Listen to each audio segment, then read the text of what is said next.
what does Amit Shah's son do? What is he doing exactly? What does Rajnath Singh's son do? No, but I'm asking you the question. You're talking about dynastic politics. Last I heard, Amit Shah's son is running Indian cricket. So please be objective. Look at leaders in the BJP and ask yourself the question what their children are doing. And you'll find that many of their children, Anurag Thakur, many of their children are dynasties. Youngsters of Manipur, of Mizoram have to understand two things. The most important thing for you is employment and a social security program that protects you, healthcare program that protects you. And as important as that is the defense of your culture, your religion, your tradition, the idea of Mizoram, which has been attacked in a state right next to you. Manipur has been attacked by the BJP. Manipur has been attacked by the BJP using local parties. So it is something that you must keep in mind. And the final thing I'd like to say, the Congress party is ideologically opposed to the RSS and the BJP. We have fought them since 1920, since when the RSS was born, and we will fight them till we are around. Politics of hatred has created a division in the state, and that division needs to be repaired. Hatred that the BJP has spread needs to be removed, and bridges need to be built between the two communities. That was my point about Manipur, and I framed it by saying that the idea of India, which is respect, love and affection between communities, has been destroyed in Manipur by the BJP. And that idea of India, where people respect each other, have affection for each other, needs to be repaired. That was my point. Why has the Prime Minister of India not gone to Manipur till today? It's a puzzle that I cannot answer. He is the Prime Minister of our country. A state is burning for 4 months. The government has absolutely no control over it. The government has essentially surrendered. And the Prime Minister does not think that he has a responsibility to go to the state to try and calm things down. It's a shocking thing to me. I always like coming here, meeting the people. We had a very nice walk through Aizawl yesterday, where large numbers of people came out. And I think people from all political formations came out in the walk, similar in spirit to the idea of Bharat Jodo. So that was very nice. And of course, I'd like to thank all the people of Mizoram. When I was disqualified by the BJP, they supported me and prayed for me. And I'm very, very grateful for that. If you have any questions, I'd be happy to answer them.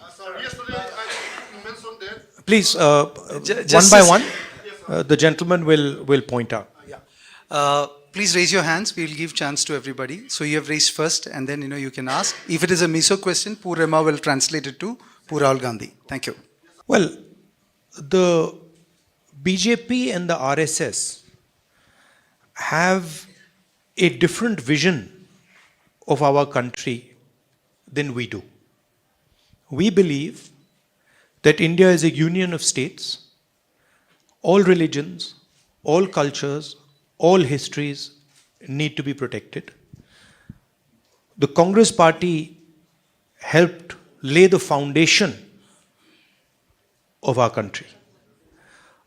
And we have a record of defending that foundation. The BJP is attempting to capture the entire institutional framework of the country.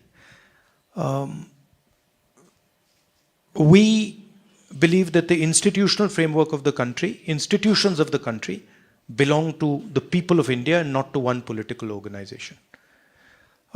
So essentially, our vision is one of decentralization, one of giving power to the people, and their vision is one of centralizing power in Delhi and taking all decisions from the center.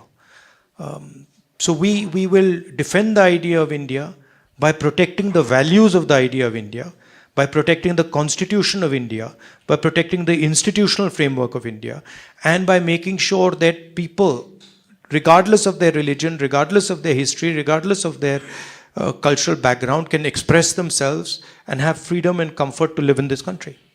And that's the idea behind the alliance called India. Also, it's important to realize that we represent 60% of India. We represent more people in the India alliance than the BJP does. Sir, what will be the Please just say your name and so I can get a sense. Sir, my name is Isaac Zoram Sama. I'm from All India Radio Aizol. So, what will be the strategy of INDA to win back the northeastern state? So, and my second question is, we keep seeing Twitter posts as one particular northeast leader is attacking you and your party. So, he's also the chief minister of Assam. So, will the BJP northeast Himanta Biswa Sarma be able to convince voters in Mizoram if he's sent to campaign here in Mizoram? Look, as far as what our strategy is going to be, I'm not going to be laying out our strategy in a press conference. That would not be very smart of me, and that's not something that I'm interested in doing. But broadly, I can tell you that the different states in the Northeast are being attacked by the BJP and the RSS.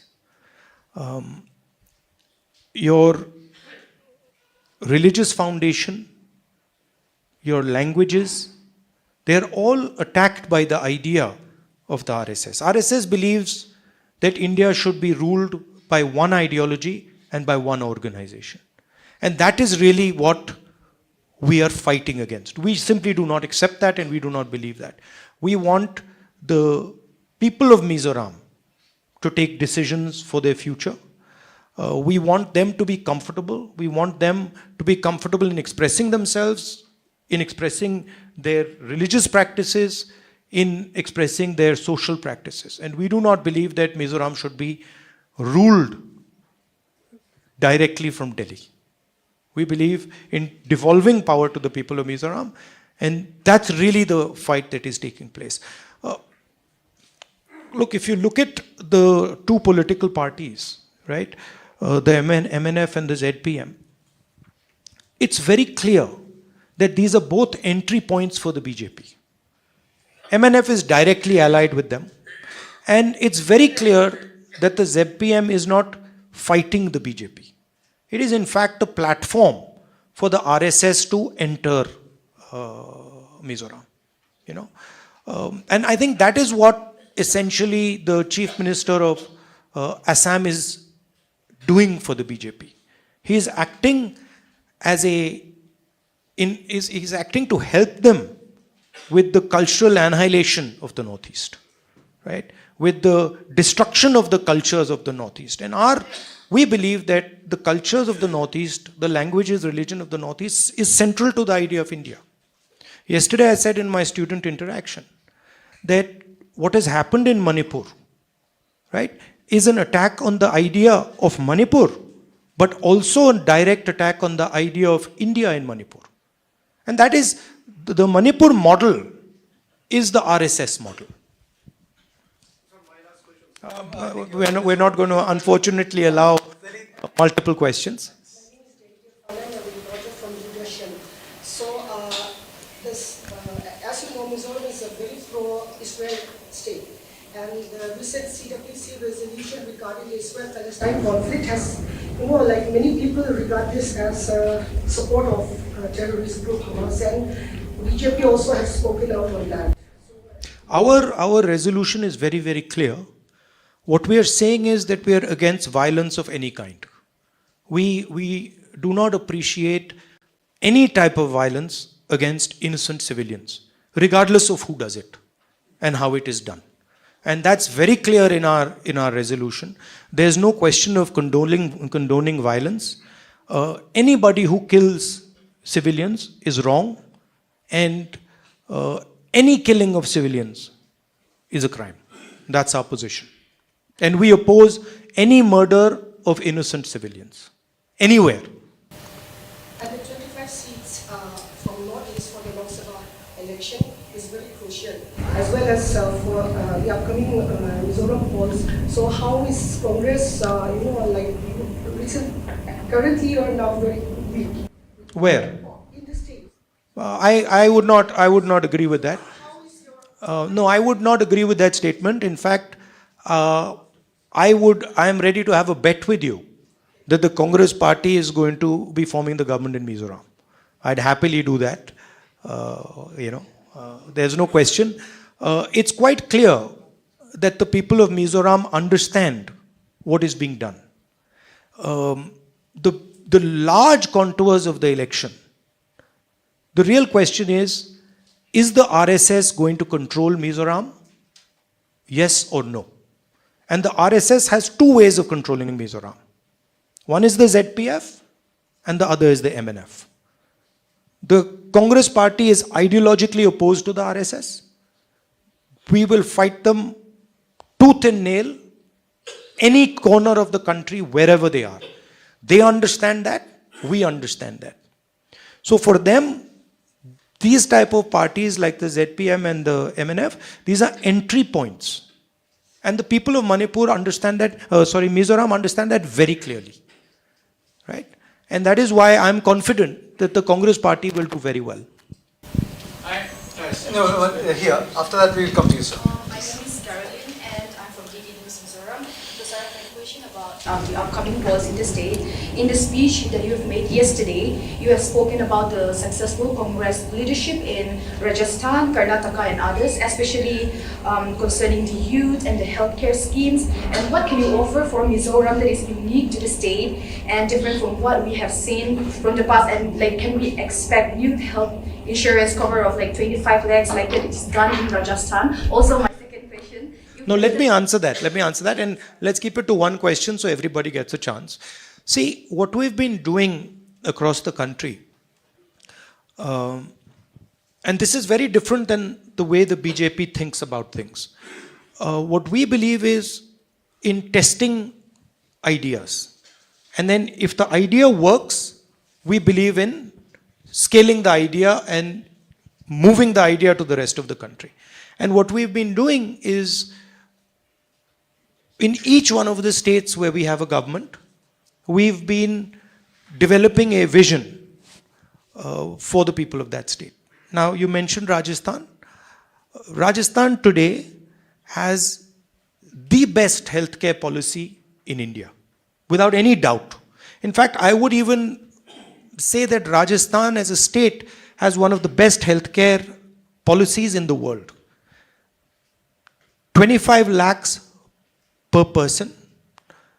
Any type of surgery you need, whether you have cancer, whether you have heart disease, whether you have diabetes, it is all free in Rajasthan. And I think huge credit goes to the Congress party for developing that scheme. If we move from Rajasthan, we go to Karnataka. We've developed a structure of social security, five pillars: protection for farmers, protection for women, free bus tickets, cheap gas cylinders. And what we've designed is a social security system that protects the weakest people in the state of Karnataka. And it is universally accepted that the best social security program in the country today is in the state of Karnataka. I'm answering. I got to give you some detail also, right? And then if we move to Chhattisgarh, 2,500 rupees per quintal of rice. That's the highest price that a farmer gets in the country. And then also in Chhattisgarh, we've come out with a concept which is similar to some of the work that we are proposing to do here, which is essentially providing support to entrepreneurs, to weaker sections, to transform their life, financial support, banking support, technical support. So we are developing these different models in our states, and our idea is that when we come to power in Delhi, we will take the Rajasthan healthcare program and expand it to the rest of India. We will take some of the ideas from Chhattisgarh with regards to manufacturing, small-scale manufacturing, and expand them to the rest of India. We will take the social security program in Karnataka and expand it to the rest of India. Now, we've also developed a similar concept for Mizoram. And essentially, we're looking at old age pension, 2,000 rupees a month, gas cylinders at 750 rupees, and Tang Punya, which is economic empowerment for entrepreneurs and for people who have struggled. So this is some of the work that we are doing. It's work in progress, but we are confident that we are going to provide a vision for Mizoram that will help the young people of Mizoram. Yesterday in my walk, I met a young man who was working in an NGO, and he fights the drug menace in Mizoram. And I asked him, listen, why are drugs increasing in Mizoram? And his simple answer was unemployment, because we are simply not giving the people of Mizoram, young people of Mizoram, the ability to be employed. We are not creating employment, and that is why you have this drug problem. At least one of the reasons you have this drug problem. So we will focus on providing jobs for young people by developing entrepreneurship programs, by making sure the banking system is open to young entrepreneurs, and we will think about holistic development of Mizoram. Yes. That it will come to you, sir. Yeah, I'm also from local press. I'm representing one of the. Let the gentleman finish. I am representing one of the reserve areas. My question is maybe similar to the first question.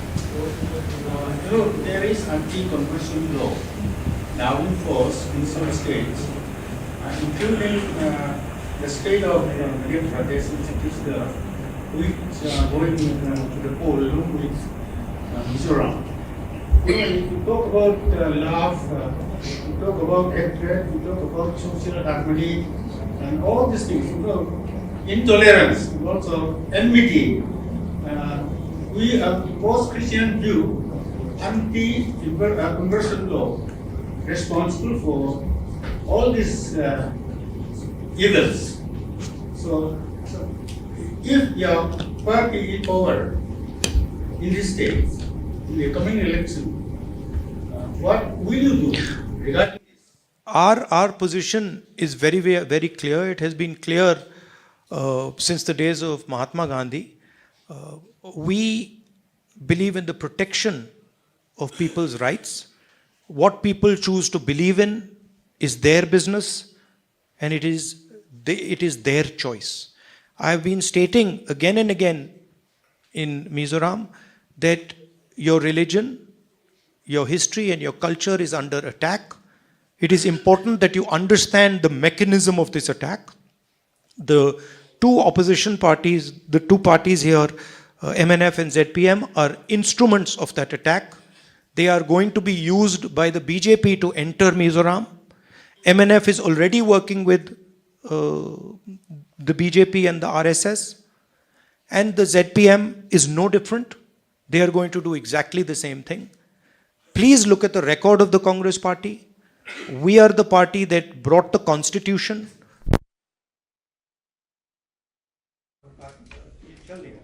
We are the party that has defended the right of religious minorities, and our record is clear for every single person to see. Your question, please. Yes. So since the lights are out, I'd like to request for 2 questions, please. Sorry? I'd like to request if I can ask 2 questions. We have 1 question per person, and the lights have come on, so. What is your view on Mizoram government's support for Chin refugees from Myanmar? Right now, India is not a signatory of the Refugee Convention. Will this change if Congress comes to power? Well, this is something that our local people here will have to answer. Look, as far as I'm concerned, my main point here is to focus people's attention and not to distract people's attention. Okay? And the message I want to give the people of Mizoram is very clear. The Congress party has a program, has a record, number 1. Number 2, both the parties, no matter what they say, the ZPM and the MNF are instruments for the BJP and the RSS to enter this state. The Congress party can never be an instrument for the BJP to enter, because we are ideologically completely aligned against the BJP. So that is something the youngsters of Mizoram should think about. When we talk about an attack on the culture or the attack on the religion, a lot of the questions that are coming here, the instruments of that attack are the RSS and the BJP and the parties that ally with them to allow them to enter the state. So when you're going to vote, keep in mind that the separation between the ZPM and the MNF and the BJP is not as deep as you think. The ZPM and the MNF are acting in the interest of the BJP. And both of them have admitted it. Both of them have said, MNF of course is directly allied with the BJP, and the ZPM has said that we will work with the BJP. It's very clear. So the youngsters of Manipur, of Mizoram have to understand two things. The most important thing for you is employment and a social security program that protects you, healthcare program that protects you. And as important as that is the defense of your culture, your religion, your tradition, the idea of Mizoram, which has been attacked in a state right next to you. Manipur has been attacked by the BJP. Manipur has been attacked by the BJP using local parties. So it is something that you must keep in mind. And the final thing I'd like to say is the Congress party is ideologically opposed to the RSS and the BJP. We have fought them since 1920, since when the RSS was born, and we will fight them till we are around. I'm working for several media outlets. My question is, what are your plans for to survive? To revive the Congress party in the Northeast, where your party is now marginalized? So, do you think that you can achieve that before the? See, these ideas, you know, like the party is marginalized. Look, last I heard, the Congress party was marginalized in Karnataka. We smashed the BJP in Karnataka. Then I heard that the Congress party is marginalized in Telangana. Now I'm hearing the BJP is going to be smashed in Telangana. Then I heard Mr. Advani wrote that the laboratory of the BJP is Madhya Pradesh. We're going to decimate the BJP in Madhya Pradesh. BJP is a very strong party in Chhattisgarh. We have wiped them out of Chhattisgarh. We're going to defeat them again in the election. BJP is a very strong party in Rajasthan. Well, we defeated them the last time, we're going to defeat them again this time. Right? And we're going to do the same to them in the Northeast. Please do not underestimate the idea of the Congress party. There's a big difference between the idea of the Congress party, which is deeply embedded in the hearts of the people of Mizoram and the hearts of the people of the Northeast. And it's very easy for the BJP to portray using the media that they control, such statements that our party is marginalized. It's not marginalized. Don't worry. Just be a little bit patient and see what happens in Mizoram. Yes. No, here, we'll come to the side. Richa Bansal from textfashion.com. Mine is not going to be a political question. What is the Congress plan, for weavers, the people at the grassroots level, the weavers, the artisans, the crafts, the handicraft? All these are languishing big time. A lot is being done, but still a lot more needs to be done. So what is going to be your blueprint, say, for, I'm just not asking specific to Mizoram and across the country. Yeah. See, it's important to understand first what the BJP is trying to achieve, right? Essentially, if you look at their policies, they are designed to attack and destroy small and medium businesses. GST is designed to help Mr. Adani, 3 or 4 of the biggest businesses, and to destroy the lives of small entrepreneurs, small businesses. Demonetization, again, designed to help the biggest businesses, destroy the lives of small and medium businesses. The farm laws, again, designed to help the biggest players and destroy the small players, right? Take the surplus away from the farmers, put pressure on the laborers, and use import and export prices to take money away from the farmers. So that's basically the strategy. Now, we believe that that strategy causes huge problems for India because India simply cannot produce the jobs that are needed. Largest businesses, Mr. Adani, doesn't produce many jobs. The bulk of jobs that are produced in our country are produced by small and medium businesses. So, in our view, small and medium businesses are the backbone of employment. And that's where you have to start if you want to revive India's economy. Okay? First of all, look at the banking system. How much of our public sector banks' money goes to Mr. Adani and how much of it goes to small and medium entrepreneurs? So, one step that we would like to take is to shift that balance and to say, okay, there is a space for big players, but large amounts of money must also go to small and medium players. Second, every single district in India has something that they produce very well, traditionally, right? Every district in Mizoram, for example, must have a speciality. What are we doing to promote that? What support are we giving to the small entrepreneurs to help them to compete with, say, the Chinese? So these are the type of things that we would focus on. And I think the Tang Punya program is aimed at exactly the point that you're raising, at least here. If you're seriously interested in it, look at some of the work that we've done in Chhattisgarh, where we've gone district by district by district and targeted specific skills and specific products and helped entrepreneurs develop them. I think we should Yeah. take it later. Thank you. But that's an important question. We have limitation of time. No, please. We have a couple of more questions we requested also. This is Shabana from PTI Audiovisual. My question to you is that apart from Mizoram, there are other states which are also to undergo polling like next month. So at this point of time for Congress, how challenging it is to keep their positions intact when there is a most important election that is 2024 as far as Indian alliance is concerned. And at the same time, we have seen the way BJP is campaigning, targeting Congress on the issues of corruptions, on dynasty politics, and other things, vote bank politics. Which party? What does Amit Shah's son do? What is he doing exactly?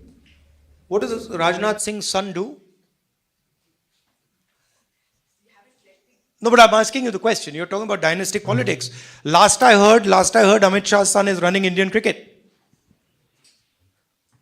So, please be objective. Look at the leaders in the BJP and ask yourself the question what their children are doing. And you'll find that many of their children, Anurag Thakur, many of their children are dynasties. First question you haven't answered. How challenging it is for the Congress to keep their position intact as far as 2024 elections are also concerned. I'll answer your question. If you look at the states where we are fighting elections, Telangana, Madhya Pradesh, Rajasthan, Chhattisgarh, and Mizoram, we're going to win in every single state. So it's not, I'm actually surprised, it's not challenging because when I go to Madhya Pradesh, I see a huge upsurge against the BJP. When I go to Chhattisgarh, I see huge support for our government's work there. The same in Rajasthan.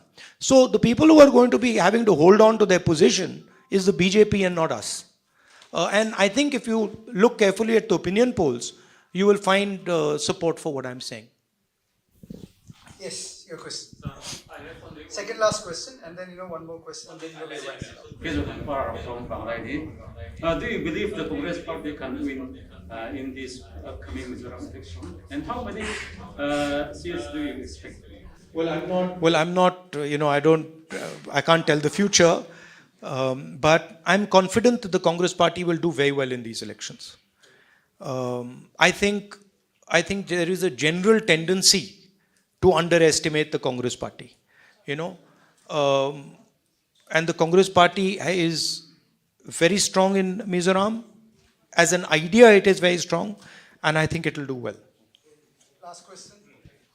So I'm Javed. I write for the Week and Manorama, and I'm a voter of Wayanad constituency.